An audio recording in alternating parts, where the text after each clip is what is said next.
नमस्कार दोस्तों, ocean network में आपका स्वागत है। मैं हूं ओंकार चौधरी और स्वागत कर लेते हैं आदित्य सत्संगी जी का, अमेरिका से जुड़ गए हैं। आदित्य जी, बहुत स्वागत है आपका, बहुत अभिनंदन है। आपको मेरा प्रणाम, आपके दर्शकों को प्रणाम और thank you for inviting me again.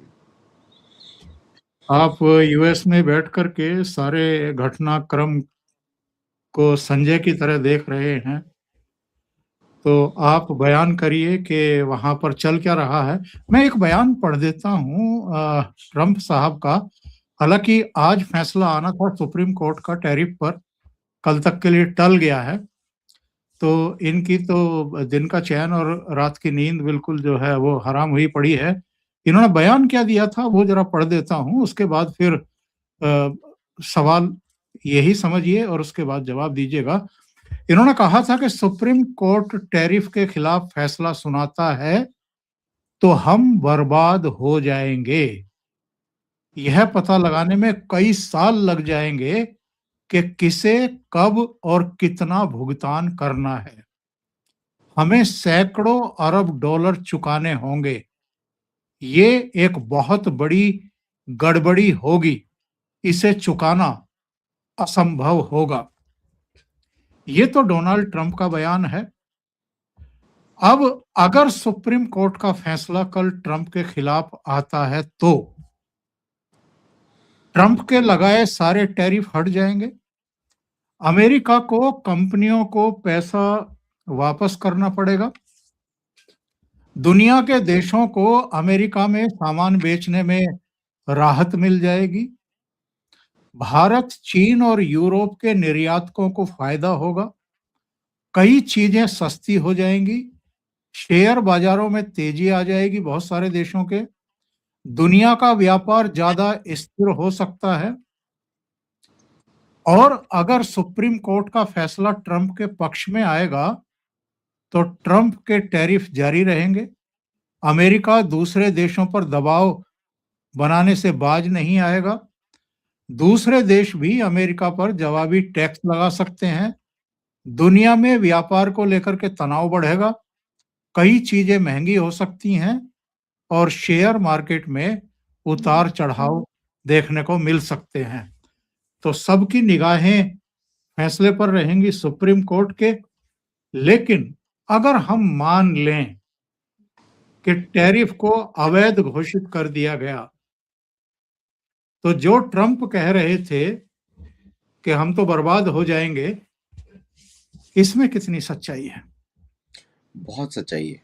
Actually आपने सब कुछ बता दिया है कि अगर देखिए ये जो डिसीजन है सुप्रीम कोर्ट का, जो कि रिपब्लिकन जजेस लेने वाले हैं on the merit of the case, जो कि डेमोक्रेट्स लेकर आए हैं।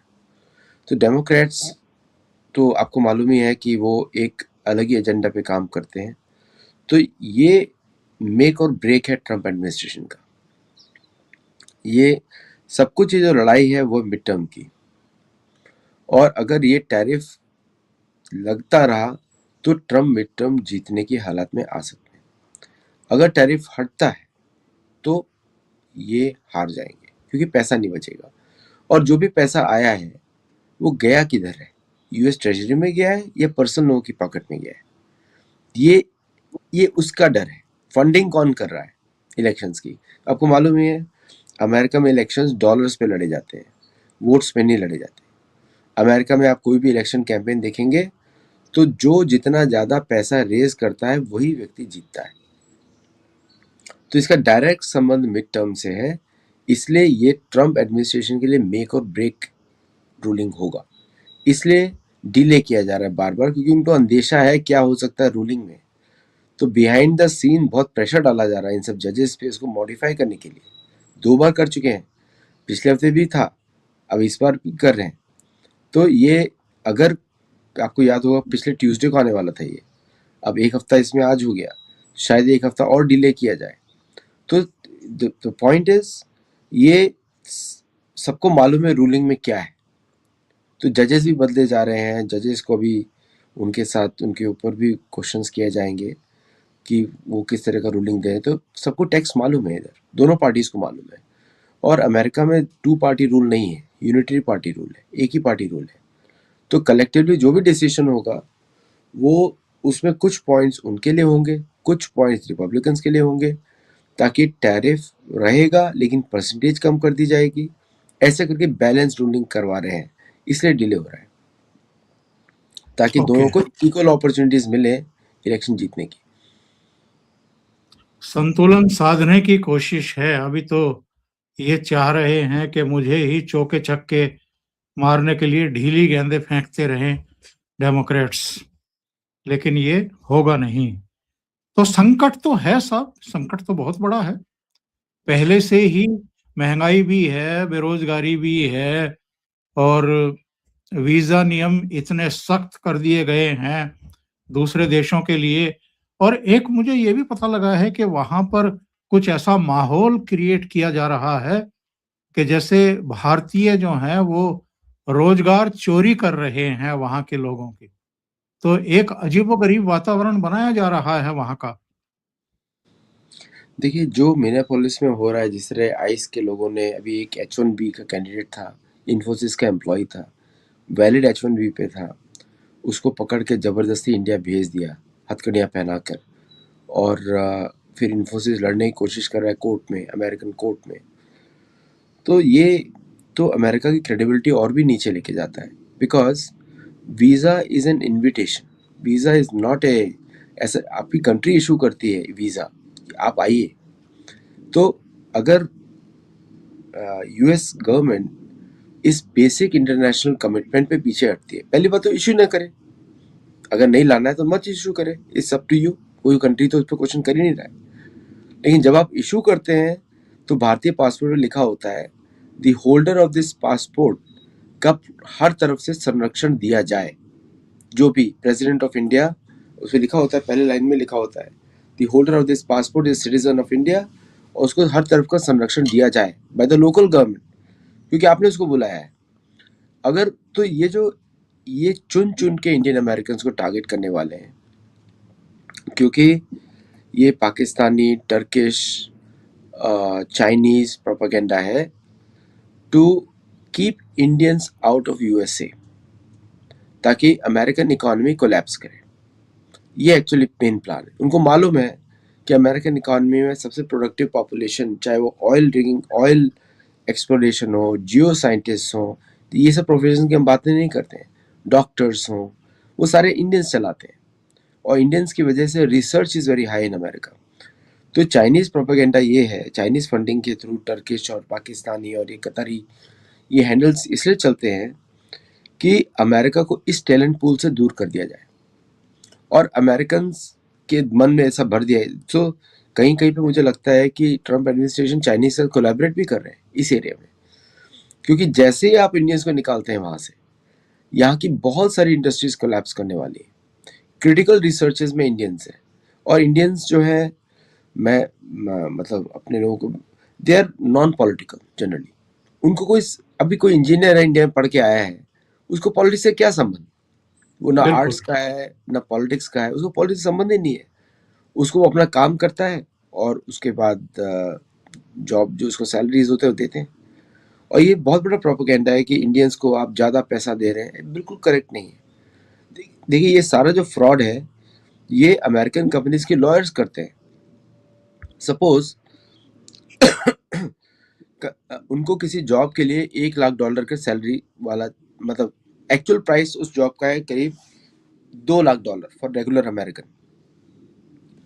पैसा बचाने के लिए ये उस जॉब को एडवर्टाइज करते हैं 1.5 लाख में, कोई अप्लाई करता नहीं। फिर ये H1B वीजा पे लोग लेकर आते हैं, और उन लॉयर्स जस्टिफाई करते हैं किस तरह ये व्यक्ति उसको लोअर पोजीशन पे लेते हैं। सपोज अमेरिकन को ले रहे होते किसी XYZ पोजीशन पे, इंडियन को लेंगे लोअर पोजीशन पे, तो उसको सैलरी को कम दिखाना पड़ता है, बट काम वही करता है वो जो अमेरिकन करता। तो ये इंडियंस का प्रॉब्लम ही नहीं है, because they are coming through legal route. तो जो उनको जिस सैलरी पे वो एग्री करते हैं उस सैलरी पे काम करते हैं। बट अगर अमेरिकन, तो ये जो लोग ये प्रोटेस्ट करें इंडियंस के विरुद्ध, they should check their own companies and corporation और लॉयर सिस्टम, लॉयर फर्म्स, कि वो इतना लो LCA कैसे बनाते हैं। तो the corruption is not because of Indians, corruption is because of the American firms. तो और जो प्रोपेगेंडा चल रहा है वो चाइनीज फंडेड प्रोपेगेंडा। मैंने आपको रीजन ऑलरेडी बता दिया कि America should not have the talent pool for making these advance technologies. यहाँ तक कि B2 बॉम्बर में अभी उसको जेल हो गई है, एक मुंबई का आदमी है, उसने सेल्फ कोटिंग डिजाइन की थी, अब उसको जेल हो गई है because he transferred that tech to China. और तो जस्ट सोचिए कि B2 जैसे प्रोग्राम में भी इंडियंस इन्वॉल्व थे। नेवल डिजाइन में तो अमेरिकन शिप्स में ज्यादा नेवल इंजीनियर्स इंडियंस हैं, डिजाइनर्स। मैं एक चीफ डिजाइनर को जानता हूँ जो जो इंडियन ओरिजिन का है।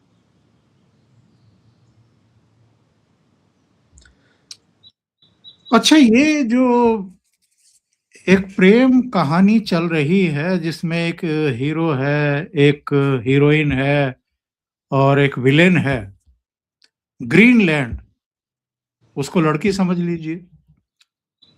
डेनमार्क लड़का है, वो उसको मोहब्बत करती है, वो कहती है कि हम तो 300 साल से साथ रह रहे हैं। अमेरिका विलेन है, वो कह रहा है कि नहीं, इससे ये मोहब्बत वोहब्बत का राग छोड़ो, 300 साल से तुम साथ हो, क्या हुआ, मैं तुम्हें उठा करके ले जाऊंगा। तो ये चक्कर चल क्या रहा है, क्यों चल रहा है?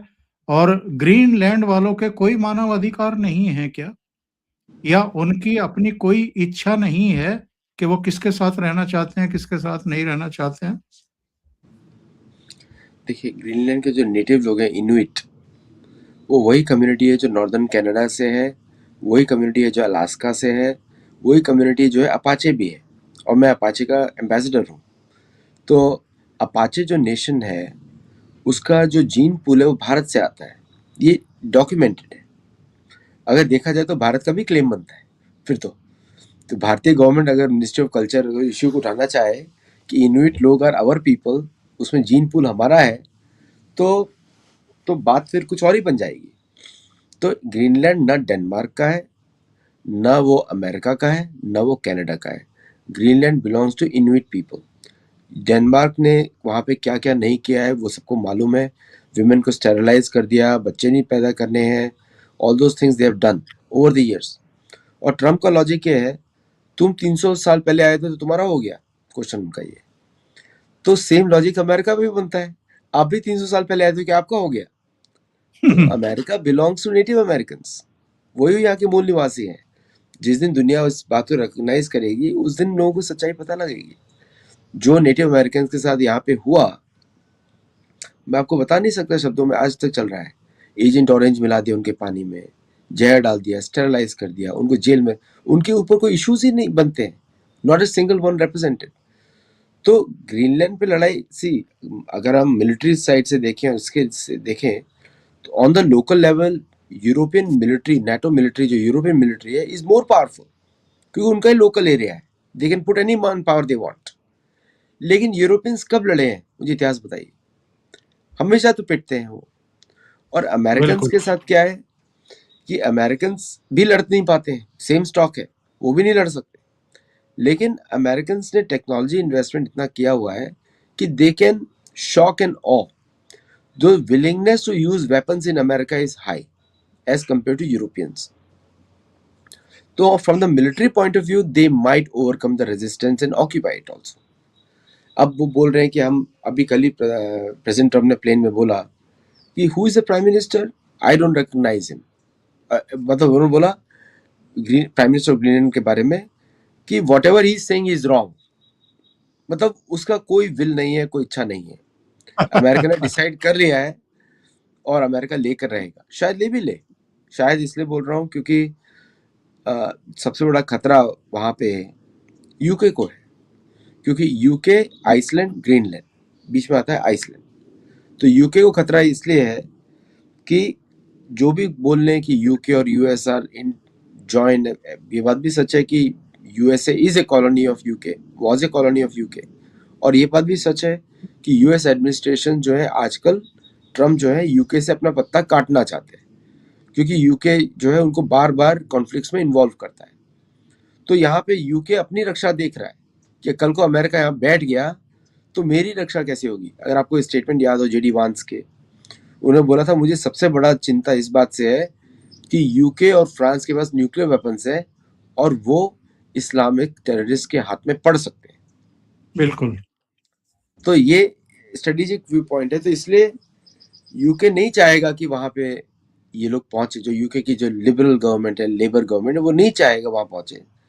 और मोनार्की का भी यही पॉइंट है कि नहीं पहुंचे, because monarchy in UK and monarchy in Belgium are the same. Monarchy in Denmark is the same. ये सारा एक ही जीन पूल है पूरा मोनार्कीज का। तो ये मोनार्की वर्सेस कॉलोनी वाला फाइट हो रहा है। तो इसलिए अमेरिका की भी ज्यादा हिम्मत नहीं पड़ रही है, क्योंकि सबको मालूम है कि अमेरिका के सारे चर्चेज यूके कंट्रोल करता है और वहीं से यूएस प्रेसिडेंट इलेक्ट होता है। तो अगर आपने देखा होगा, एक मीटिंग हुई थी प्रिंस किंग चार्ल्स के साथ ट्रम्प की थोड़े महीने पहले, लास्ट ईयर। अब उस मीटिंग में बड़ा सुंदर स्टेटमेंट दिया था किंग चार्ल्स ने, that we recognise your independence. Recognise your independence मतलब आप डिपेंडेंट हमको कभी भी बना सकते हैं। 1883 से यूके ट्राई कर रहा है कि यूएस को फुल्ली फॉर्मली कंट्रोल करने के लिए।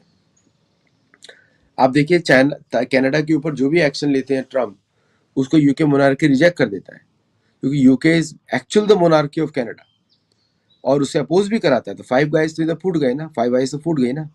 फाइव आइज में से एक को फोड़ा है उन्होंने, ऑस्ट्रेलिया, न्यूजीलैंड और कनाडा भी रखा है। तो ये बड़ा इंटरेस्टिंग फाइट होने वाला है, और इसलिए बात कम हो रही है इस समय ट्रम्प के इनिशियल स्टेटमेंट्स के बाद, क्योंकि बिहाइंड द सीन बहुत कुछ चल रहा है। तो फिर एंड में जाके वही होने वाला है, ले दे लो, और आपका Greenland will remain part of Denmark, but US troops will be position there in a big way. ये होने वाला है एंड में जाके। कांग्रेस ने एक प्रस्ताव पेश कर दिया है ग्रीनलैंड को लेकर के इन लोगों ने। क्या माना जाए, क्या ग्रीनलैंड को लेने का पहला प्रयास होगा, या जो ईरान इस समय सुलग रहा है ये ईरान की तरफ जाएंगे, उस तरफ कार्रवाई करेंगे? दोनों पर एक ग्रीनलैंड का देख, ग्रीनलैंड तो इनका घरेलू मामला है। ये आपस के लोग ही डिस्कस कर रहे हैं। दोनों साइड के प्रोटेस्टेंट चर्चेज इन्वॉल्व हैं। कोई इनुइट को नहीं पूछ रहा है कि आप कैसे रहना चाहते हो। Same old European colonial mindset. देखिए, भारतीयों को भी देखना चाहिए किस तरह यूरोपियंस वहाँ के इंडिजिनस नॉन क्रिश्चियन पॉपुलेशन को कैसे ट्रीट करते हैं। जैसे भारत में लोग बड़ा ह्यूमन राइट्स की वायलेशन उठाते हैं ना, Bharat is the only country जहाँ पे हर कम्युनिटी के राइट्स को प्रोटेक्ट किया जाता है by the constitution of India, और कहीं नहीं होता है। तो मुसलमान भी जो है भारत में बड़े, मैं बोलता लकी है कि उनको ज़्यादा पावर मिली हुई है हिंदुओं से भी ज़्यादा, डिस्पाइट बीइंग मतलब एनार्किस्ट। अच्छा, अब ये आपने जो पूछा कि ईरान, तो Iran will be first priority, क्योंकि वो घरेलू मामला है। अब ईरान में भी डर लग रहा है। आप देखिए कितना डर लग रहा है। हम पहुंच रहे हैं, पहुंच रहे हैं। मैं पिछले 48 घंटे से देख रहा हूँ, ऐसी कौन सी फ्लाइट है बहुत, जो ईरान नहीं पहुंचती। वो मुझे लगता है चांद से चले हैं, चांद से चले हैं, टाइम लगेगा पहुंचने में। मैं इनके प्लेन्स को ट्रैक कर रहा था फ्लाइट रडार पे, तो अब हम हवाई पहुंचे हैं। मतलब हमारा कौंडिन्या पहुंच गया वहां पे बिना मोटर के, बिना से, मतलब चप्पू भी नहीं लगे उसके अंदर। चप्पू तो होंगे 2-3 स्टेबलाइजर्स, बट वो पहुंच गया ओमान 1400 किलोमीटर। ये इनके हाँ, प्लेन नहीं पहुंचे। I am so surprised. तो मतलब आईएनएस कौंडिन्या में कोई डिवाइन पावर तो लगी थी जब संजीव सान्याल जी ने कंप्लीट किया उसको, but I am just amazed, पहुंच क्यों नहीं रहे प्लेन। सो यही दिखाता है आपको कि कितना हेजिटेशन है। अब पाकिस्तान से हम घुसेंगे, फिर हम कुर्दिस्तान से घुसेंगे, फिर हम टर्की की हेल्प लेंगे, और फिर हम इसको हेल्प करेंगे, फिर इराक से घुसेंगे। तो चारों ओर से सराउंड किया हुआ है, फिर घुस क्यों नहीं पा रहे हैं। और जब से वो स्टारलिंक का एपिसोड हुआ है, ईरान ने जब ब्लॉक किया स्टारलिंक को, तब से तो हवाएं उड़ गई सबकी। द अनइम्प्रेग्नेबल स्टारलिंक हैज फॉलन, ऐसा हो गया। लेकिन ईरान ने तो ये कह दिया है ना कि अगर हम पर अटैक किया तो जितने ये मुस्लिम देशों में इनके बेस हैं हम उनको टारगेट करेंगे। और मैं देख रहा था सऊदी अरब में है, यूएई में है, कुवैत में है, कतर में है, टर्की में है, मिडिल ईस्ट के कई देशों में है, और आज मैं शाम को देख रहा था, अमेरिका ने कतर में जो इनका एयर बेस है, सबसे बड़ा माना जाता है कि वहीं पर है। उसको कहा है कि आप उसको खाली कर दीजिए, वहाँ से हट जाइए। यानी इनको पता है कि अगर ईरान का सिर घूम गया, तो वो कुछ भी कर सकता है।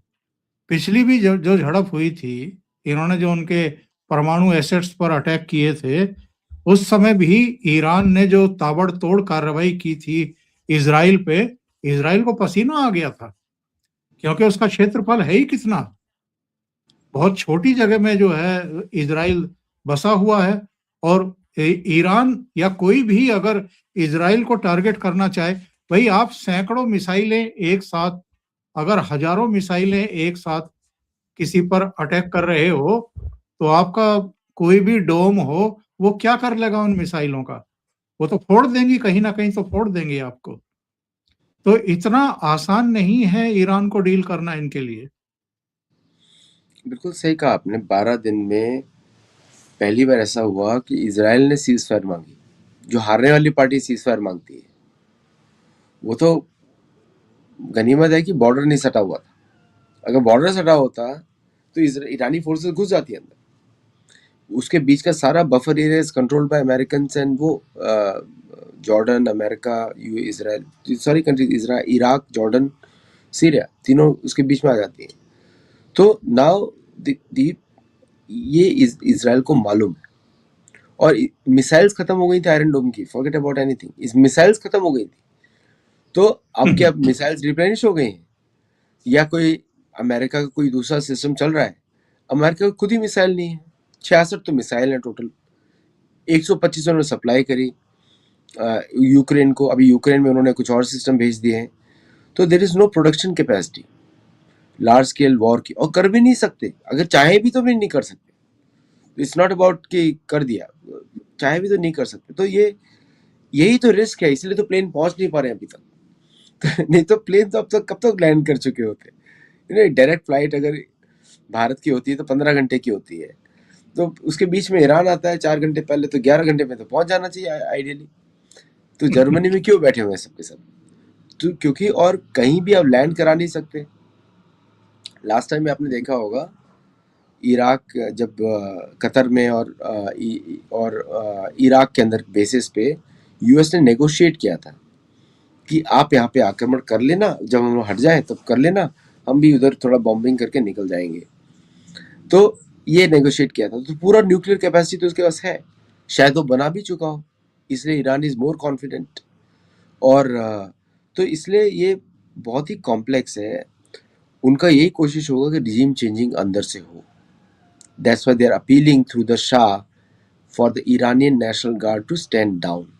वो मुझे लगता नहीं होने वाला है, क्योंकि वो सारे चोजन मेंबर्स हैं, सारे इस्लामिज्म कल्ट के मेंबर्स हैं सारे के सारे। तो उनका कोई ऐसा लगता नहीं कि they are going to surrender. तो this is the first option they have. तो इसलिए और वेट करेंगे ताकि वो हो। मैं पनिश करूंगा ईरान को, कैसे पनिश करेंगे? न्यूक्लियर बॉम्ब डालेंगे, क्या करेंगे? सो सही ये बात है। और इस बात की मतलब क्या गारंटी है कि ईरान के पास न्यूक्लियर वेपन्स नहीं होंगे? वो जैसे भी अगर डर्टी बॉम्ब भी उन्होंने बना लिया है, न्यूक्लियर अपने उससे यूरेनियम वगैरह से, दूसरी चीजों से, तो वो तो उससे भी तबाही कर देगा। चलो अमेरिका उनसे दूर है, लेकिन इजराइल तो करीब है, कतर तो करीब है, टर्की तो करीब है। जहां जहां आपके बेस बने हुए हैं, उनके ऊपर ही अगर उसने फेंक दिए तो? वो यही करेगा, वो ओवरवेल्म करेगा अमेरिकन बेसिस को। उसको मालूम है वीकनेस ना। वीकनेस क्या है कि बैलिस्टिक हाइपरसोनिक मिसाइल्स के अगेंस्ट अमेरिका के पास कोई वो रोक नहीं है। पहली बात तो अमेरिका ने कभी एयर डिफेंस में इन्वेस्ट ही नहीं किया, क्योंकि उसको मालूम था कि वो एक आइलैंड है, दुनिया भर में पहले अटलांटिक क्रॉस करना पड़ेगा। जो उसको डर था कि साउथ अमेरिका के थ्रू आएंगे, तो उसने वेनेजुएला में अपने बेसिस बना रहा है, क्यूबा में, कोलंबिया में, पेरू में, इक्वाडोर में, उसको यही डर था। तो इसलिए सारे वो एक्शंस ले रहा है साउथ अमेरिका में। उसको मालूम है वहाँ से लोग एंटर करेंगे, और चाइनीज और सबको तो रूट्स मालूम ही है वहाँ के। So the point is, Iran का एक्शन जितना ये लोग सोच रहे हैं आसानी से होगा, वो इम्पॉसिबल है। और जिस तरह ईरान ने जो प्रिपरेशन की है 2 लाख मिसाइल्स की, 1.5 लाख ड्रोन्स की या 2000 हाइपरसोनिक मिसाइल्स की, वो कॉन्स्टेंटली मैन्युफैक्चर कर रहा है अपने लोगों को भूखा रख के। बिल्कुल। सो दे हैव नो, और मैन पावर भी नहीं है। अगर मैन पावर की बात आ जाएगी तो आपको मालूम ही है कि अमेरिकन ट्रूप्स तो उतरने वाले नहीं है, इजरायली ट्रूप्स उतरने वाले नहीं है, तो किसके ट्रूप्स जाएंगे? हवा में तो गवर्नमेंट चेंज होती नहीं है। तो उनका यही प्लान है कि आर्मी में उनका डिफेक्शन कराओ, और one part of the Irani army should fight with another part of Irani army, और वही उनके पास एक वायबल ऑप्शन है, उसी को ढूंढ रहे हैं वो। इनको तो ये पता होगा ना कि ना तो ईरान अफगानिस्तान है जिसको तुम फोड़ दोगे घुस करके। हालांकि अफगानिस्तान ने भी दांत खट्टे कर दिए थे एक बार को तो। और ना ही वो सीरिया है, ना वो इराक है, ना वो वेनेजुएला है। तो ईरान तो बहुत तैयारी के साथ बैठा हुआ है भाई। अगर उसको मरना ही है तो वो तो बहुत कुछ करके मरेगा। देखिए, ईरान इराक वॉर में सबने देखा है 9 ईयर्स तक कौन जीता इनमें जाके? ईरान जीता। और अगर पुराने इतिहास भी देख लें तो इराक भी उनका ही पार्ट है, आर्मीनिया भी उनका पार्ट है, अजरबैजान, कजाकिस्तान, ये जितने भी स्थान सेंट्रल एशिया के उन्हीं का पार्ट है। रशिया को भी उनसे खतरा है because of Islamism, fundamentalism, terrorism. उनसे चाइना को भी खतरा है उनसे। और इसलिए आप देखा होगा कि रशिया ने बहुत चीज़ें विड्रॉ करी है वहाँ से वो द लास्ट फ्यू। भारत का भी कोई स्टेटमेंट नहीं, चीन का भी कोई स्टेटमेंट नहीं प्रोटेक्शन करने के लिए। तो सबको मालूम है कि रिजीम वो कैसी है, सबको मालूम है। भारत के लिए तो सबसे बड़ा खतरा है कि पड़ोस में ही है। भारत के लिए तो इससे मोर खतरा कि कल को अगर अमेरिका जीत गया तो भारत के लिए तो और मतलब एक मे नॉट बी बिल्कुल अटैकिंग इंडिया, लेकिन भारत के लिए तो खतरा बिल्कुल दरवाजे पर ही है। दरवाजे पर ही है। तो तो भारत भी चुप रहेगा, रशिया भी चुप बैठा हुआ है, चाइना भी चुप बैठा हुआ है, लेकिन सब पीछे के पीछे उसको मदद कर रहे हैं। भारत को का तो पता नहीं मुझे, लेकिन रशिया तो ओपनली कर रहा है। और और और चीन भी ओपनली कर रहा है क्योंकि चीन के लिए मेजर सोर्स ऑफ ऑयल है। तो अमेरिका के 2 ऑब्जेक्टिव्स हैं ईरान में। एक तो चीन को डिनाई करना ऑयल, दूसरा इजराइल की प्रोटेक्शन करना। तो दोनों ही ऑब्जेक्टिव्स में मेरे हिसाब से ऑब्जेक्टिव्स मीट नहीं होंगे, क्योंकि देखिए ईरान के अगर कोई भी गवर्नमेंट चेंज होती है वो फिर भी चाइना के कॉन्ट्रैक्ट्स जारी रखेगी। कोई भी गवर्नमेंट चेंज होगी वो फिर भी इजराइल को वो रिकॉग्नाइज नहीं करेंगे, अगर वो इस्लामिज्म हुई या कैथोलिसिज्म या क्रिश्चियनिटी भी हुई तो भी, क्योंकि एंटीसेमिटिज्म तो वेस्ट में चलता है। तो तो तो ओनली फिलॉसफी जो इजराइल को एक्सेप्टेबल होगी वो होगी ज़ोरास्ट्रिज्म। अब ज़ोरास्ट्रियन कल्चर को वहां पे लाना वापस, जो शाह पहलवी का तो रिकॉर्ड ही है विलास वृत्ति में रहना।